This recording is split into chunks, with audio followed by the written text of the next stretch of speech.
दुनिया इस वक्त एक ऐसी इकोनॉमिक जंग से गुजर रही है जिसका नतीजा सिर्फ रशिया पर नहीं बल्कि हर मुल्क, हर आम आदमी की जेब पर असर अंदाज होगा। हम बात कर रहे हैं रशिया पर किए गए टफेस्ट या सबसे सख्त सैंक्शंस यानी पाबंदियां की। हम आज 3 बड़े सवालों का जवाब तलाश करेंगे। नंबर 1, रशिया पर ये सैंक्शंस कितने खतरनाक है और इनका वर्ल्ड इकोनॉमिक पर क्या असर होगा। नंबर 2, जब रशिया, ईरान और वेनेजुएला का तेल बाजार से बाहर हो जाएगा तो वर्ल्ड तेल की किल्लत यानी ऑयल शॉर्टेज और महंगाई, इन्फ्लेशन का क्या हाल होगा। नंबर 3, टोमाहोक मिसाइल क्या है, क्या अमेरिका इसे यूक्रेन को देगा और इसकी ट्रांसफर में 6 महीना की ताखीर यानी वेटिंग पीरियड क्यों हो रही है। रशिया पर सबसे सख्त सैंक्शंस। सबसे पहले समझते हैं कि रशिया पर किए गए सैंक्शंस की नेचर या नोयत, असर कितना संगीन है। सैंक्शंस की अहमियत। अमेरिका और उसके एलाइज ने रशिया पर जो नए सैंक्शंस लगाए हैं वो 2022 के सैंक्शंस से कहीं ज्यादा सख्त है। इन सैंक्शंस का सीधा निशाना रशिया के 2 सबसे बड़ी तेल कंपनीज रोसनेफ्ट और ल्यूकऑयल है। ये दोनों मिलकर रशिया के कुल तेल और उनका तकरीबन 50% पैदा करती है और इनके एक्सपोर्ट्स पर रशिया के जंग की मशीन को चलाने का मेन जरिया है। सबसे अहम पहलू सेकेंडरी सैंक्शंस की धमकी है। अमेरिका ने खुलेआम कहा है कि दुनिया का कोई भी बैंक, कोई भी इंस्टीट्यूशन जो रोसनेफ्ट और ल्यूकऑयल के साथ तिजारत यानी ट्रेड में मदद करेगा उससे अमेरिकी माली निजाम यानी यूएस फाइनेंशियल सिस्टम से काट दिया जाएगा। ये वही चीज है जिसने चाइना और इंडिया जैसे बड़े तेल खरीदने वाले स्टेट को फौरी तौर पर हिला दिया है। रशिया के लिए इकोनॉमिक प्रेशर। इन सैंक्शंस का सीधा मकसद क्रेमलिन की रेवेन्यू को जाया करना है, डॉलर का इस्तेमाल खत्म। इन कंपनीज को अमेरिका बैंकिंग निजाम से अलग यानी फाइनेंशियल सिस्टम से अलग कर दिया गया है। इसका मतलब है कि वो यूएस डॉलर्स में ट्रेड नहीं कर सकते। तेल की वर्ल्ड ट्रेड ज्यादातर डॉलर्स में होते हैं, इसलिए ये एक संगीन सीरियस रुकावट है। रशियन पिछले साल से शैडो फ्लीट और ओपेक ट्रेडिंग सिस्टम बना रखी है, लेकिन नए सेकेंडरी सैंक्शंस की धमकी की वजह से बड़े बैंक्स अब इन स्कीम्स को भी रेस समझकर पीछे हट रहे हैं। इससे रशिया के लिए तेल को नए मार्केट तक ले जाना इंतहाई महंगा और मुश्किल हो जाएगा। यूक्रेन की ड्रोन हमलों और अब इन सैंक्शंस की वजह से रशिया की एनर्जी रेवेन्यूज पहले ही 21% गिर चुकी है। नए सैंक्शंस इस गिरावट को और तेज कर सकते हैं। यूक्रेन पर असर। ये सैंक्शन सीधे तौर पर यूक्रेन जंग पर असरअंदाज होंगे। कम तेल की इनकम का मतलब है कम फंड जंग के लिए। रशिया के पास अपनी मिलिट्री इंडस्ट्रीज और फौजियों को तनख्वाह देने के लिए कम फाइनेंस होगा। ट्रंप का दबाव। प्रेसिडेंट ट्रंप ने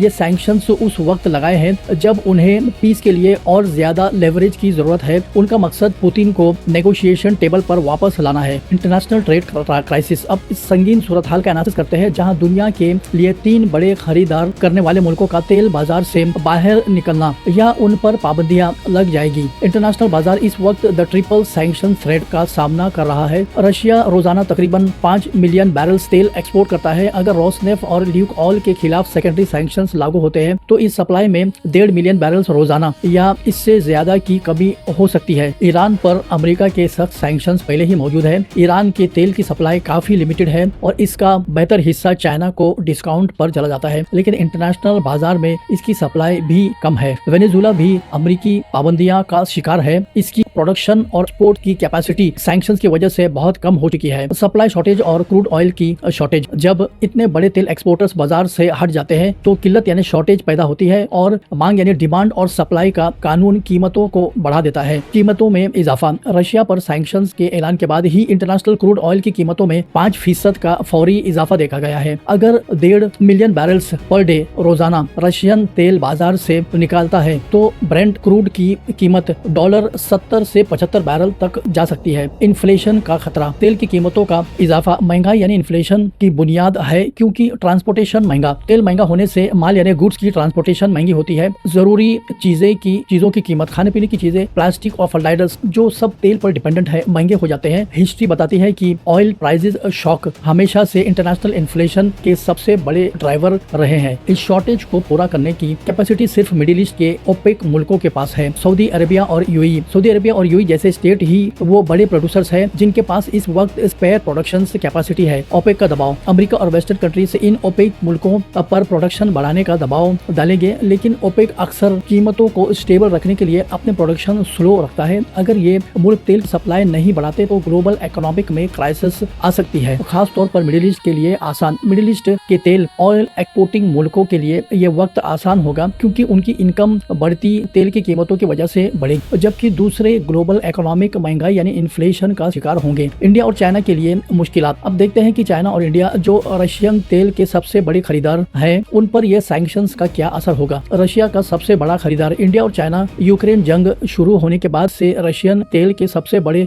फायदा उठाने वाले थे। Discounted oil. इन दोनों मुल्कों ने बड़े डिस्काउंट पर रशियन क्रूड खरीद कर अपने इकोनॉमिक को ग्लोबल महंगाई से शील्डेड रखा था। चाइना और इंडिया मिलकर रशिया के सी बॉर्न एक्सपोर्ट का तकरीबन 85% खरीदते थे। इंडिया अकेले ही रशिया की कुल सी बॉर्न एक्सपोर्ट का 40% से ज्यादा खरीदता था। इन मुल्कों ने इस डिस्काउंट की वजह से बिलियंस ऑफ डॉलर्स की बचत की थी। अब ये बचत खत्म हो जाएगी और इन्हें महंगा तेल खरीदना पड़ेगा। इंडिया के लिए ज्यादा मुश्किल। इंडिया के लिए मुश्किलात ज्यादा संगीन या सीरियस हो सकता है। प्राइवेट रिफाइनर्स पर असर। इंडिया की प्राइवेट रिफाइनर्स जैसे रिलायंस इंडस्ट्रीज जो रशियन तेल का एक बड़ा हिस्सा खरीदता है, उन्हें फौरी तौर पर अपनी खरीदारी कम या बंद करनी पड़ेगी। सेकेंडरी सैंक्शंस का खतरा। हिंदुस्तानी बैंक्स और इंस्टीट्यूशंस अमेरिकी फाइनेंशियल सिस्टम से जुड़े हुए हैं। अगर वो सैंक्शंस रशियन कंपनीज के साथ ट्रेड करते हैं तो उन पर सेकेंडरी सैंक्शंस लगने का खतरा है, जो किसी भी इंस्टीट्यूशन के लिए एक बड़ा नुकसान है। रिप्लेसमेंट का मसला। इंडिया को अब मिडिल ईस्ट और अफ्रीकन प्रोड्यूसर से तेल खरीदना पड़ेगा जो पहले से ही ज्यादा कीमतों पर मिलता है। इससे डोमेस्टिक इन्फ्लेशन तेजी से बढ़ेगी और गवर्नमेंट सब्सिडीज पर दबाव बढ़ेगा। चाइना के ऑप्शन। चाइना के पास फिर भी इंडिया के मुकाबले में ज्यादा ऑप्शंस है। Pipeline oil. चाइना रशिया से पाइपलाइन के जरिए भी तकरीबन 9 लाख बैरल्स रोजाना तेल खरीदता है, जो सैंक्शन से कम अफेक्टेड होता है। इंटरमीडियरीज और स्टॉक पाइलिंग। चाइना की हुकूमत ने पहले ही ऑयल रिजर्व्स जमा कर रखे हैं। तो चाइना की स्टेट ओन कंपनीज अगरचे फौरी तौर पर खरीदार रोक रही है, लेकिन वो लॉन्ग टर्म इंटरमीडियरीज दरमियानी लोगों का इस्तेमाल करके डिस्काउंटेड रशियन ऑयल को बाजार से हटने नहीं देगी। Political figures. चाइना के इकोनॉमिक और बैंकिंग सिस्टम्स इंडिया के मुकाबले में अमेरिकी फाइनेंशियल सिस्टम पर थोड़ा कम डिपेंडेंट है, इसलिए वो रिस्क लेने को ज्यादा तैयार हो सकते हैं। टोमाहोक मिसाइल की हकीकत। अब हम बात अपने आखिरी टेक बेस्ड सवाल पर आते हैं। टोमाहोक मिसाइल, क्रूज मिसाइल और यूक्रेन को इसकी ट्रांसफर। टोमाहोक मिसाइल क्या है? टोमाहोक दरअसल अमेरिका की सबसे भरोसेमंद और मॉडर्न क्रूज मिसाइल में से एक है। ये एक जेट इंजन से चलने वाला मिसाइल है जो कम ऊंचाई पर जमीन के नक्शे को फॉलो करते हुए हजारों किलोमीटर का सफर तय कर सकता है। रेंज और एक्यूरेसी। इसकी रेंज 1000 माइल्स तकरीबन 1600 किलोमीटर से ज्यादा है। ये जीपीएस एनेबल्ड होता है और इसकी निशाना साजी यानी एक्यूरेसी इंतहाई उम्दा होती है। इसे अमेरिका और उसके अलाइज ने 2350 से ज्यादा ऑपरेशनल तौर पर इस्तेमाल किए हैं। टोमाहोक का इस्तेमाल हाई वैल्यू टारगेट्स जैसे कि Russian commands and control system, air defence system और लॉजिस्टिक हब्स को गहराई में निशाना बनाने के लिए किया जाता है। यूक्रेन को ट्रांसफर और एस्केलेशन का खतरा। क्या अमेरिका ये मिसाइल यूक्रेन को देगा? फिलहाल इस पर बहस चल रही है। यूक्रेन लंबे अरसे से लॉन्ग रेंज मिसाइल्स की मांग कर रहा है क्योंकि रशिया उनके शहरों पर अपनी कैलिबरी 1500 माइल्स रेंज और 2700 माइल्स रेंज जैसे क्रूज मिसाइल्स का इस्तेमाल कर रहा है। अमेरिकी एडमिनिस्ट्रेशन डाउटफुल है। टोमाहोक की ट्रांसफर को जंग में एक अहम तब्दीली समझा जाता है क्योंकि इसकी रेंज मॉस्को तक पहुंचती है। रशिया के प्रेसिडेंट पुतिन ने इस ट्रांसफर के खिलाफ सख्त वार्निंग दी है। अगर टोमाहोक मिलता है तो यूक्रेन रशिया फोर्सेस के लिए अहम सप्लाई और मिलिट्री बेसिस को निशाना बनाकर जंग का रुख मोड़ सकता है। 6 महीने की डिले क्यों? खबरों के मुताबिक टोमाहोक की ट्रांसफर में 6 महीना या इससे ज्यादा की ताखिर या डिले हो सकती है। इसकी बुनियाद वजह टोमाहोक मिसाइल्स की सप्लाई नहीं बल्कि उससे लॉन्च का सिस्टम है। टोमाहोक असल में शिप्स और सबमरीन से लॉन्च करने वाला मिसाइल्स है। यूक्रेन के पास टोमाहोक को लॉन्च करने के लिए कोई मुनासिब नेवल फ्लीट नहीं है। Typhoon system. अमेरिकी फौज ने जमीन से टोमाहोक को लॉन्च के लिए टाइफून नाम का एक लॉन्चर सिस्टम तैयार किया है। कीव को उम्मीद